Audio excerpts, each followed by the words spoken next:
Local सिर्फ जरूरत नहीं बल्कि हम सबकी जिम्मेदारी है। तो रथ यात्रा तो प्रतिवर्ष होता ही है और बहुत भव्य रूप से होता है, जिसमें कि लाखों लाखों श्रद्धालु लोग जुटते हैं, गण्यमान्य लोग आते हैं। इस जिम्मेदारी से प्रशासन भागे नहीं, बल्कि इस जिम्मेदारी को अपने कंधे पर ले हुए और लोगों को संबोधित करते हुए बताए कि मेला का रूप क्या हो।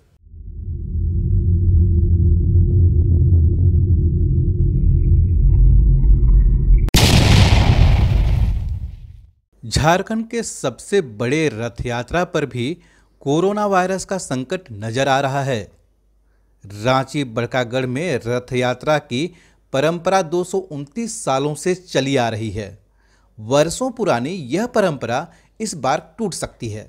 हर साल यहां रथ यात्रा के लिए 2 महीने पहले से तैयारियां की जाती हैं। इस बार भी परंपरा को कायम रखते हुए भगवान श्री कृष्ण, बलभद्र और सुभद्रा माता का पूर्णिमा स्नान उत्सव संपन्न हुआ। उसके बाद भगवान 15 दिनों के एकांतवास में चले गए। आयोजन समिति के सदस्य कहते हैं, हमने सरकार और प्रशासन से पत्राचार किया, मिलने का समय मांगा, एसडीएम एसएसपी को चिट्ठी दिया है। हम बस सुरक्षा चाहते हैं। हमारी जो परंपरा है उसका पालन हो। हम दिशा निर्देश का इंतजार कर रहे हैं। था वो बड़ी मुश्किल से हम लोगों ने सांकेतिक रूप से पूजा का जो अनुष्ठान है, स्नान यात्रा का, रथ यात्रा के पहले जो भगवान स्नान करते हैं और उनको बुखार हो जाता है, तो एक अनुष्ठान, धार्मिक अनुष्ठान है जो बड़ी मुश्किल से हम लोगों ने दरवाज़ा बंद करके बहुत कम संख्या में पूजा पाठ करके इसको हम लोगों ने शुरुआत किया है। और रथ यात्रा का नेत्रदान 22 तारीख को है, 23 तारीख को चलती रथ यात्रा है और 1 जुलाई को लौटती है। इस 2 महीने से तैयारी होती है। दूर दूर से लोग आने की बात करते हैं, मेला लगता है, आने के पहले लोग झूला तमाशा, बहुत भीड़ भाड़ शुरू हो जाती है। लेकिन चूँकि मेला धार्मिक स्थल बंद है, हम लोग को उम्मीद था कि 8 तारीख के बाद कुछ खुलेगा, तो राज्य सरकार के द्वारा 30 जून तक पुनः लॉकडाउन को मेंटेन किया गया और धार्मिक स्थलों को नहीं खुलने का निर्णय अभी तक का है। तो इस निर्णय के आलोक में 329 वर्षों का जो यह मेला है, आज तक का जो सरकारी आदेश है, उसके तहत मेला लगना तो संभव ही नहीं है। रथ यात्रा भी कैसे होगा, नहीं हो सकता है। हम लोगों ने अनुरोध किया है कि कोई विशेष कोई उपाय किया जाए, विशेष आदेश आप जारी करें जिसमें 329 वर्षों का यह रथ यात्रा को हम लोग शुरू करें सांकेतिक रूप में भी।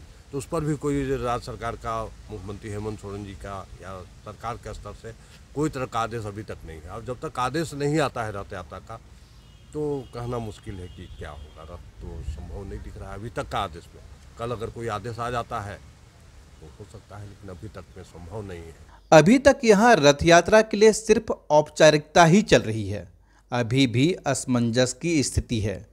पूजा कैसे होगी, क्या रणनीति होगी, इसके लिए प्रशासन से बात हो रही है, लेकिन अब तक कोई ठोस नतीजा नहीं पहुंचा है।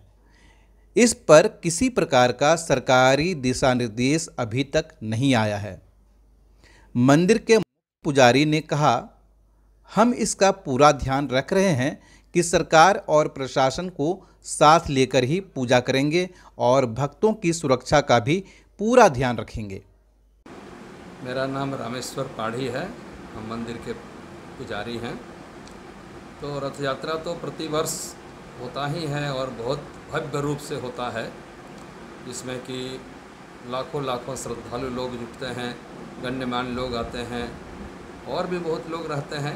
ये प्रत्येक वर्ष आषाढ़ शुक्ल पक्ष की द्वितीया में रथ यात्रा होती है और एकादशी को भगवान वहाँ से वापस आके अपने स्थान पर विराजमान करते हैं। क्योंकि इस वर्ष कुछ कोरोना वायरस के चलते निर्णय अभी तक कुछ नहीं हो पाया है।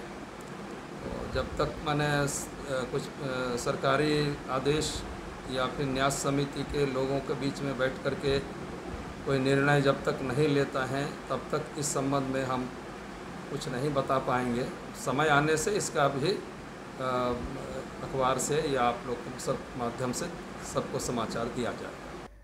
जगन्नाथपुर में रथ यात्रा सन 1691 से ध्रुवा के जगन्नाथपुर मंदिर परिसर से निकलती है।